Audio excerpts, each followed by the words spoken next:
Hello, how are you today? Ha ha ha ha ha. I'm back, freaking out right now. This isn't some kind of personal message.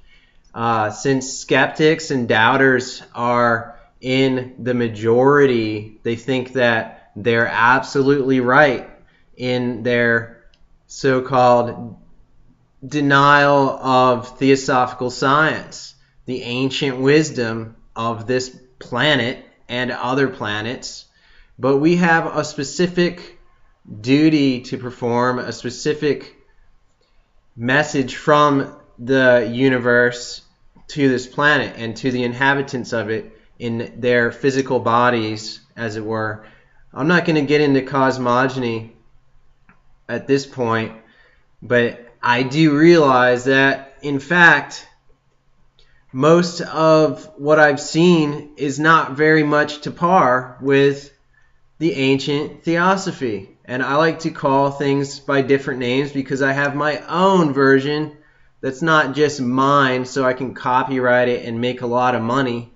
I would mind to make a small bit of money so I can continue, but other than that, I am not going to sell the spirit to you. That is called bad sorcery, and we see that everywhere. So basically the doubtful people, like the James Randi type atheistical people, and then you have, of course, the mainstream religious people, which some of them are actually good people, and their religion is not theosophical. In other words, it doesn't involve science, it doesn't involve Socratic reasoning.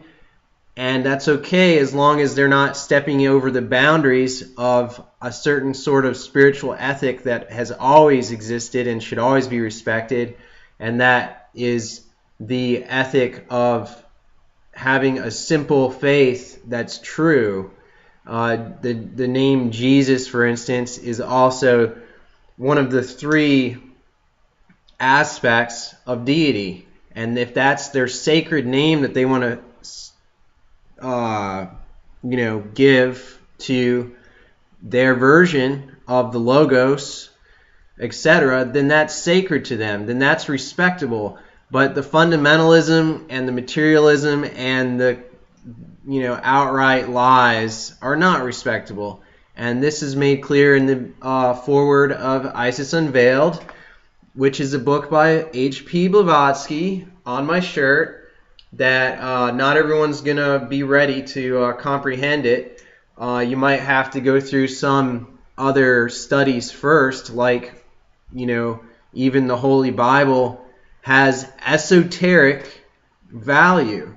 And I apologize for my webcam, shiny webcam here that's just kind of bland looking. I am setting up a camcorder currently, but as it is, I don't really have a lot of money right now, so what else would you expect if I'm sincere about what is on my heart, and that has to do with the so-called occult, which really is defined in another way by Blavatsky, because she actually did possess powers, but powers weren't her goal, and whether she understood everything that has to do with black magic as well as supposed white magic, which is really, white magic is just magic, and black magic is either self-serving white magic or dark powers of the elemental dignitaries and whatnot that have been called even gods, like Belial has been given an evil name because post-Pythagorean belief systems and things like that, Catholicism and whatnot, have given those things their power to find a name for them. But I don't want to get into that on a video. It's something that has to be read. It's something that has to be read. So what's good for a video? What's good with you today? I understand that internet, after I did a reading on what's internet really good for and what's the divine reason. Excuse me if I'm going too fast. I hope that you stay tuned. We're going to do a spell on this video. What's the divine reason for internet? It's to teach. And you can make a lot of money being a teacher on the internet. Internet is so that you can teach people that have a specific interest. As you can see, I have different pagan rings on and whatnot, but is it evil? Is it so evil? Is it the devil, etc.? It's not, because those things are mythical, and we don't have a myth. Basically, myth is just another form of esoteric knowledge that can be uncovered. Even diabolical Satanism is an esoteric underlying message that even Blavatsky could tell you. So whether or not you doubt, because you're in the majority of the world of doubt, skepticism, blind allegiances, materialistic science, basically anything without reasoning in the spiritual sense of reasoning as defined by Eliphas Levi and so forth, but many have defined it. So what I want to do is also mention the divine internet is to teach, and we're going to teach you something, but I'm formulating a bigger picture right now. That's why I haven't been doing videos, because simple uploading videos are not my goal. I have some things to very much give you, and hopefully that will be respected. But when you see that it's comprehensive towards all of the occult questions that I've actually gone through in my intensive research and in my gifted abilities, that a lot of things are going to be affected in that direction for the betterment of theosophy in its true sense, not just a modern religious movement that no one seems to understand. That's not what theosophy is, as defined by a very strong theosophist, Madame Blavatsky, or I brought you this to look at. I know it's a little bit dark right now, but do your best with me until I update my camera and whatnot. Look, here it is. Is it reverse on there? No. Notes on the Bhagavad Gita by William Q. Judge, the assistant to Madame Blavatsky in New York City of the Theosophical Society, when it was in its first wave of reawakening the teachings of the masters that have always existed. And they simply were in the time and place where the masters decided to send them that message. And since then, has it really come down to what? Maybe to me. That's okay. I don't mean that egotistically, really. We all have egos, but there's more than one ego. There's a definition of ego that, see, basically, I'm going to read you some of this, and then I'm going to perform a spell. The reason is, spells that I do actually work. The reason is that they work is because I have a cosmogonical and theosophical, as I'd like to say, magical, initiatory progression that I've actually changed my physical body, and the Hermetic serpent has taught me, and I've actually been dedicated or livicated to the spiritual, mental, and bodily changes that had to take place to pass through certain thresholds. And I've been on a strict vegetarian diet for many years, not because I wanted to be on a diet. It's just because I knew that that's where my karma was headed, towards compassion for life, and I lack the desire to eat meat because I don't like it. So that's something that was in me inherently that was awakened when I was about 20 years old, or maybe 19 years old. So either way, I don't think it's totally necessary, but I do notice that the vibrational levels in plant foods are a little bit higher in the food chain to the sun, which the sun is our Father. There is no God other than the sun. I mean, there is a God greater than the sun, of course. Many gods, part of the one spirit, the one mind. But let's get on to this. I want to point something out. And if you're still with me, you might be one of the few, but it's all going to change when I get my society's website running. So I just felt like doing this today, and I hope you agree. I don't want to run out of time, so here we go. All right. William Quan Judge, he says, man or human beings alone have the power to retard his journey to the heart of the sun. So it's us that is preventing us from the journey to the sun, the S-U-N, the mystical spirit that's within, otherwise known as God or deity, but that doesn't matter what it's called. All right. All right, so he says basically the Christian scriptures, I know it's dark, but can you see me a little? It's not due to the Christian scriptures in themselves, but solely to the wrong interpretation given them by priests and churches, and easily believed by a weak humanity that needs to support itself on which to lean. So humanity is wrong because they believed in the wrong thing.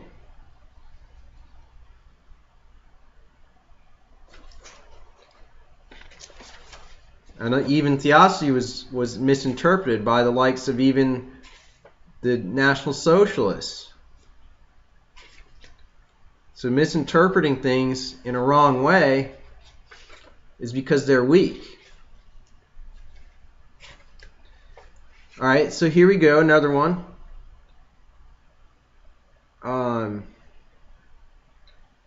There's gloom.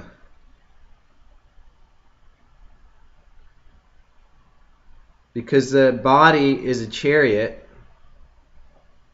the nature of the body, when it finds the spirit, will also find gloom and dark, because the natural man is composed of material elements that are not spirit, and that's part of the initiatory way. The initiation is for all, and the whole earth is being initiated by the hierarchy of spiritual forces, of beings that are not human, that to us may seem like nature. They may seem like the wind, but those things too have intelligence. Intelligence goes throughout all. So there's despondency that takes place. Arjuna, he's in the book of Bhagavad Gita. He is everyone that's being initiated. It doesn't matter what religion you are. This goes through many, many lives. In a succeeding life, they may realize these teachings. But some will listen to the voice of Krishna, but Krishna, according to the occultists and esotericists, like Blavatsky, Krishna and the ancient Hindus and the magical Hindus, Krishna is a representation of the one spirit that's in all things, in all life. So it's quite universal. It doesn't have a prejudice of reality. It's simple and closest to nature. Reality is nature. Okay? So I just highlighted some things. The first chapter is the first abyss. Why is there an abyss? Because we're in a physical body. I may need to cut this in half. I don't know. Well, I'm going to keep going. Here we go. The first abyss. It's not possible to go back. The abyss is behind us. That's an initiation. When you cross the abyss, and you know that there's spirit, and you know that this is a wisdom, this is a science, this is more than what is basically the doubters can understand. They cannot properly discourse the message through philosophy. They cannot naysay it with reason, because this is from the highest form of reason, not from mental prejudice or separateness of thought. It's not classifying those things. It's looking at a singular entity known as spirit that's in all. And that abyss is the darkness, which really doesn't mean darkness. It just means lack of understanding or lack of knowledge of spirit. That abyss is behind us. Okay? So, there is a double motion of nature proven in cymatics, which is the closest thing to modern science is occultism, is cymatics, and it's bridging the gap between the physical and non-physical realities in a scientific method, which is provable, because some things are provable according to Platonic system, and that I can prove. Not all thing is relative to what you want to believe. If you believe that, then you're in the double motion of the diastole, the abyss. But that's okay. This is not a condemning of the abyss. The abyss is holy.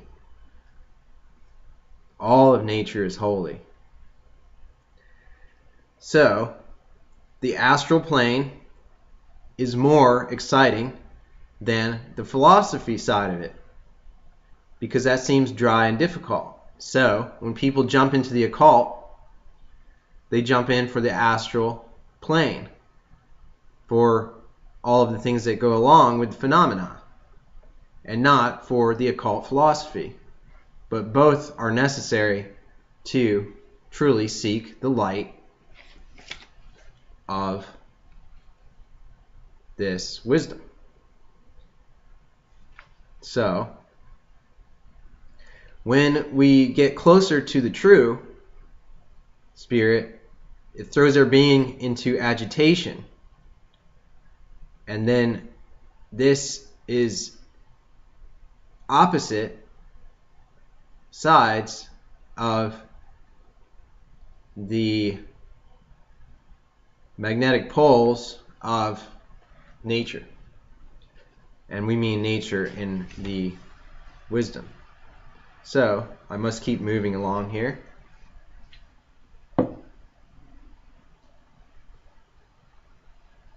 I hope you're still listening, because there's a lot of skeptics, doubters, straight out materialists in the majority.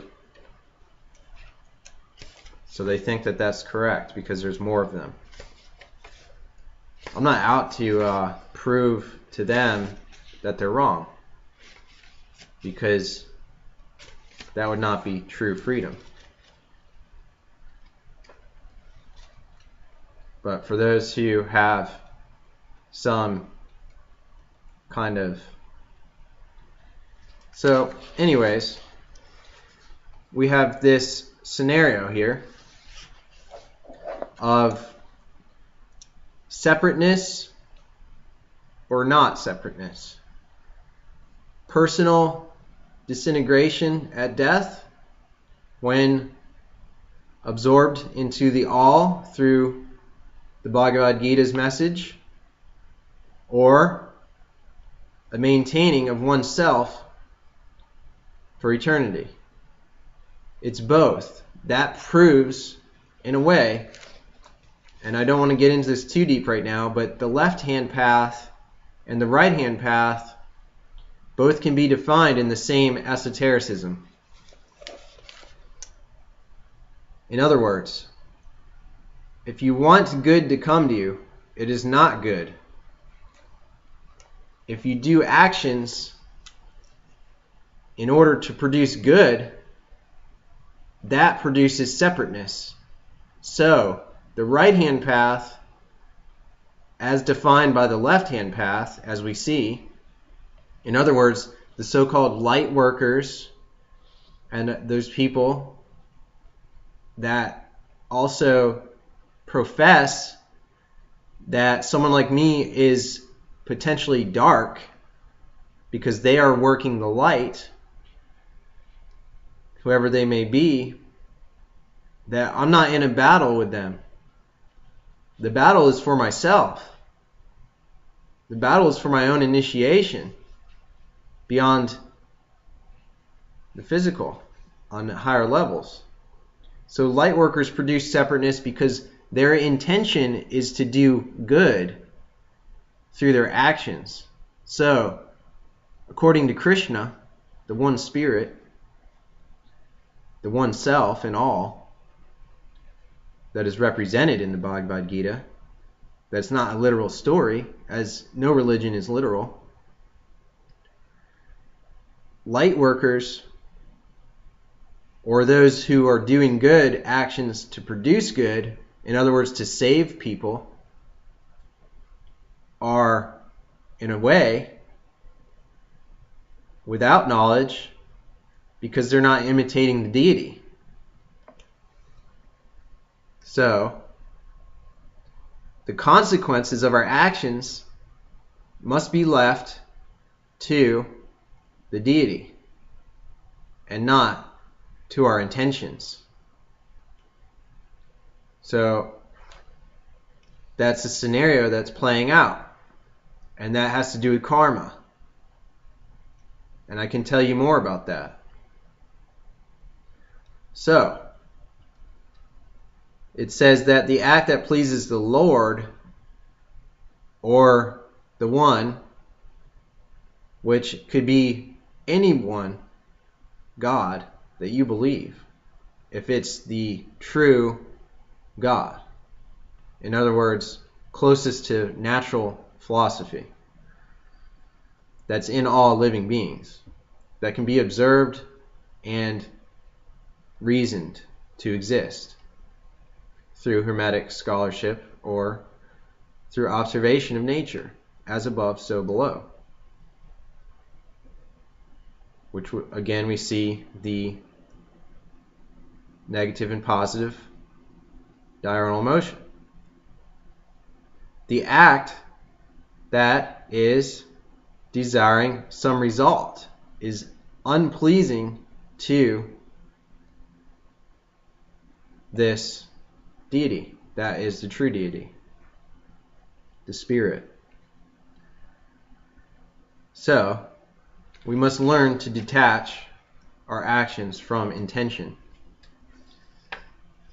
But all of us, in a sense, are involved in these things to some degree, because there's three aspects that are in all beings. And some aspects are more in some beings than others. So, let me move along a little bit. I'd just like to point out that if you get this book and you want a true theosophical message that's readable, it's called Notes on the Bhagavad Gita. I'll put it in my description. So, renunciation, equal-mindedness, true meditation, there's a point that he's trying to make. Or I found this quite awesome. He says the golden mean in action. The golden mean. So, in action. So, think of that philosophically. The golden mean, the golden ratio, as interpreted into our acts of this world. No one's there. I mean, I'm not saying I'm there, because it's not like that. This is about knowing. This is about knowing. I guess that's good for now. I did want to do a little more of this, but it won't be necessary. Because it's in writing. Okay? There's much, much more to be found in this. And he goes on to explain that this is not the totality of what can be gotten from the words of the Bhagavad Gita, which are one in many books from the sacred writings of the Hindus. And they have been the storehouses of theosophy for a long, long time. And even Christian missionaries could not access them. I'd love to talk more with you, but I don't want to come off as a pretentious leader or a teacher. So what I want to do is send a spell through the internet, because it actually does things. And in other words, doubters will doubt. But I'm running short on time, I think. I don't know what my limits are. If I get unlimited uploads, that would be great. But this is kind of for, in a way, the presiding population at large, even the so-called religious people, atheists, anyone that says that there's no magical powers at all, or they say that it's all hocus pocus. Granted, most of the Western world is not disciplined enough to see these things, as I've been very disciplined in my search for the deeper things that have been shown to me time and time again from an early age, that this incarnation will be important for me. Here we go. This is from the Greek Papyrus. The Greek Magical Papyrus. Here it is. This spell is from a rite that brings foreknowledge. Why did Spirit choose foreknowledge? For the internet, for the world. Internet is the world. It's a three-dimensional realm of electronics. It has a lifespan too. If you wish to know, say these things which are in the God and all such prophetic worm in as for 10 days, mixing the heart with honey. Recite this formula toward the sunrise, and you will know in advance, during the hour and during this day, after sacrificing, make a drink offering with dark wine, the middle, and look and believe in it, and see and say, make me know in advance each of the forms of fire and from whence they come and go, and the belief in entities toward that sunrise in the early of Sathanas, of the solar and Helios in each of the men, and to know in advance what each has in his mind and all their essence, single-shooted wormwood with a single stem, born of the sun, born of the moon, fruit pulp of the lotus, house leek, a turnip. Wait for the sunrise in your house, fasting. During the 3rd hour, finger, wait, the sunrise in your house. Fasting during the 3rd hour, another finger. Your face, take it to your face and say, Thoth, pio pio, auaps, Thoth, as, kinon oun pachen no, to e ta ar sasota, inaspor, thaps, menephielok, nemeo. Give to me from your affluence. Give me from your affluence, O Helios, O Hecate, Isis, to the rising of the moon on the 30th day. Come to me, greatest one. Come to me, Aksasar Aksam. Tho Out. Come to me, ruler of reality. Emi. The Abba. Thouth. The Orai. Enen Pau Pia O. Pasibi O Au. Amoama. Om.